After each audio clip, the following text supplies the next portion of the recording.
Welcome to Sweet Life Beat Life. We hope this video helps. In this video, I will explain how to make formations in eFootball. To begin, navigate to the game plan menu from the main screen. This is your central hub for all tactical adjustments.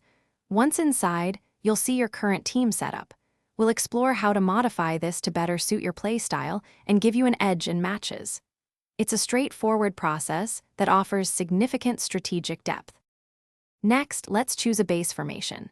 eFootball offers many default options, such as 4-3-3, 4-2-3-1, or 3-5-2. Think about how you like to play. Do you prefer attacking wide, controlling the midfield, or a strong defense? Select a formation that aligns with your preferred strategy and the strengths of your key players. You can always adjust it later if needed. Now, let's fine-tune individual player roles within your chosen formation. You can drag and drop players to slightly alter their positions, for example, moving a central midfielder slightly wider. Assign specific roles like anchor man or creative playmaker to maximize their abilities.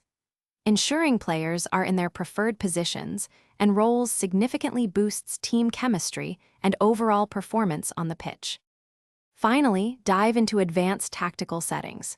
Here, you can set team instructions for both offense and defense, such as possession game or counter-attack. Explore options like attacking areas or defensive line to further refine your strategy. Remember to save your custom formations once you are satisfied. You can save multiple setups and switch between them easily during matches, adapting to different opponents. Thanks for watching. Consider subscribing if we helped you.